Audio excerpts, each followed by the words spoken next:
ನೋಡಿ, ಇವತ್ತಿನ ದಿವಸ ಒಂದು ಜೇನು ಬಾಕ್ಸಿಂದ ಒಂದು ಕುಟುಂಬದಿಂದ ಇನ್ನೊಂದು ಕುಟುಂಬಕ್ಕೆ ಸ್ವಾಭಾವಿಕವಾಗಿ ವರ್ಗಾಯಿಸುವುದು.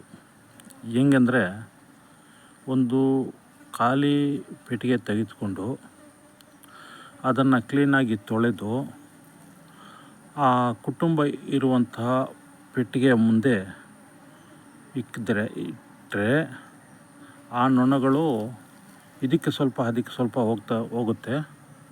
ಅದೇ ರೀತಿ ನೋಡಿ, ಇವತ್ತು ಇಕ್ಕಿದ್ದೇನೆ, ಅದಕ್ಕೂ ಹೋಗ್ತಾಯಿದೆ, ಇದಕ್ಕೂ ಬರ್ತಾಯಿದೆ.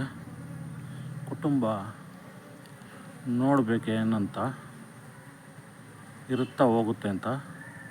ಇದು ಪ್ರಾಯೋಗಿಕವಾಗಿ ಇವತ್ತೇ ಮಾಡ್ತಾಯಿದ್ದೀನಿ, ನೋಡವ ಎಂತ ಆಗುತ್ತೆ ಅಂತ. ನೋಡಿ, ಇದು ಹಳೆ ಕುಟುಂಬ. ಆ ಕುಟುಂಬದ ನೊಣಗಳು ಈ ಬಾಕ್ಸ್ಗೆ ಬರ್ತಾಯಿದೆ. ನೋಡಿ, ಇದು ನೋಡಿ, ಹಿಂದೆ ಇರೋ ಬಾಕ್ಸ್ ಕುಟುಂಬನೇ ಇದು. ನೊಣಗಳು ಅಲ್ಲಿ ಸ್ವಲ್ಪ ಹೋಗುತ್ತೆ, ಇಲ್ಲಿ ಸ್ವಲ್ಪ ಹೋಗುತ್ತೆ.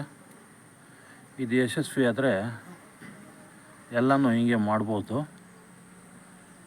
ನಾವು ಕೃತಕವಾಗಿ ಪಾಲು ಮಾಡೋಕ್ಕಿಂತ ಇದೇ ಬೆಟ್ರ್ ಅನಿಸುತ್ತೆ. ನೋಡಿ, ಎಷ್ಟು ಚೆನ್ನಾಗಿ ಓಡ್ತಾ ಇದೆ, ನೋಡಿ ಎಷ್ಟು ಚೆನ್ನಾಗಿ ಹೋಗ್ತಾಯಿದೆ, ಬರ್ತಾಯಿದೆ. ಲೈವ್ ಮಾಡಲಿಕ್ಕೆ ಆಗಲಿಲ್ಲ, ಇಲ್ಲಿ ತುಂಬ ನೆರಳು ಉಂಟು. ನೋಡಿ,